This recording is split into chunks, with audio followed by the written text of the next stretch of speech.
bersama saya Leon Saragi di CNBC Indonesia dan kali ini saya bersama Wakil Bupati Buru yang baru saja dilantik bersama Bupati beberapa hari lalu, yaitu Pak Darmo. Selamat malam Pak Darmo, apa kabarnya? Selamat malam, terima kasih baik. Siap, Pak Darmo, ini kan baru saja dilantik ya akhirnya dan selamat Pak. Nah, untuk ke depan Pak Darmo selama 5 tahun ke depan, strategi Pak Darmo dan Bupati ke depan untuk meningkatkan ekonomi di Buru apa saja sih Pak yang baik jangka pendek atau sampai ke jangka panjang? Terima kasih. Kami Pak Bupati bersama saya selaku Wakil Bupati, pertama tentu saja Kabupaten Buru termasuk kabupaten yang memiliki tingkat kemiskinan ekstrim, ya. Sesuai dengan data, kami masih memiliki masyarakat miskin 15,83%.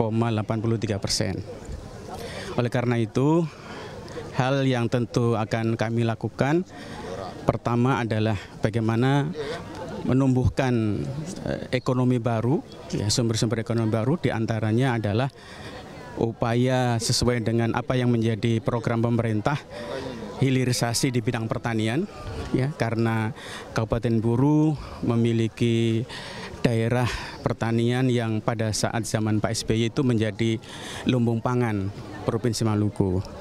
Yang kedua adalah di bidang perikanan kelautan.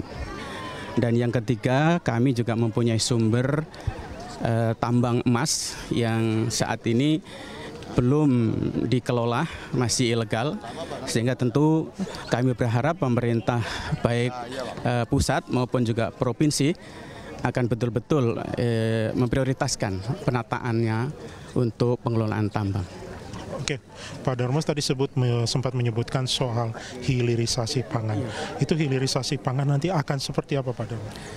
Kami memiliki sejumlah komoditas, diantaranya adalah tanaman pangan, yaitu padi, beras, sehingga kami berupaya Kabupaten Buru akan kembali lagi menjadi salah satu lumbung, ya, produksi beras.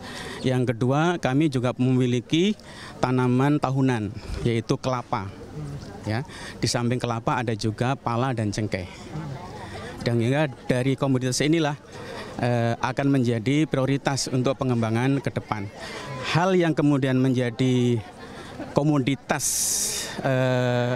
lokal yang sudah dimiliki Kabupaten Buru antara lain yaitu di bidang kayu putih.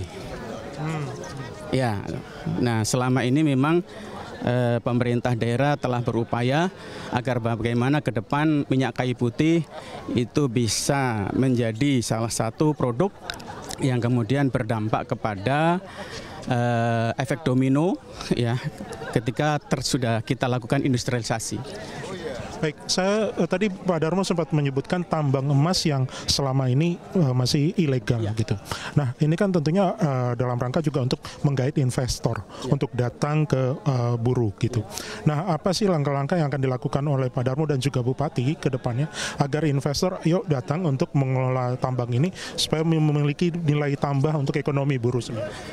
Memang untuk tambang ini seluruh perizinannya kan ada di pusat, ya, pusat dan provinsi, sehingga tentu Bupati dengan saya dan juga stakeholder yang ada di Kabupaten Buru memberikan dukungan terhadap kondisi masyarakat-masyarakat yang ada di sana, terutama masyarakat adat yang kemudian upaya agar penataan pengelolaan sumber daya alam berupa tambang ini betul-betul di samping memperhatikan mereka, juga akan menjadi masukan kepada daerah dan pemerintah pusat.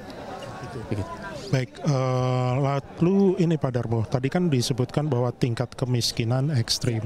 Lalu di sisi lain adalah ini juga lagi terjadi ketidakpastian ekonomi. Kemarin juga ada efisiensi. Nah, ini seberapa besar ini mempengaruhi Kabupaten Buru dan juga apa langkah strategi sih Pak dari Kabupaten Buru bisa untuk menggenjot ekonomi ke depan? Ya, jadi memang ini juga menjadi tantangan bagi kami, ya, bahwa celah fiskal ekonomi sangat-sangat sempit gitu ya, sehingga tentu Bupati dan kami seluruh stakeholder, terutama tim anggaran pemerintah daerah akan mengalokasikan skala prioritas mana yang nantinya akan bisa berdampak kepada penurunan kemiskinan. Gitu. Sehingga apa-apa yang nantinya akan menjadi harapan baik pemerintah pusat maupun juga harapan masyarakat di Kabupaten Buru itu betul-betul sesuai dengan apa yang menjadi visi dan misi kami pada saat kami sudah melakukan kampanye dan terpilih. Baik, terima kasih sekali lagi Pak Darmo. Semoga diberikan kesehatan bersama Bupati untuk menjalankan amanah 5 tahun ke depan. Demikian interview bersama Wakil Bupati Buru, CNBC Indonesia, Beyond Business.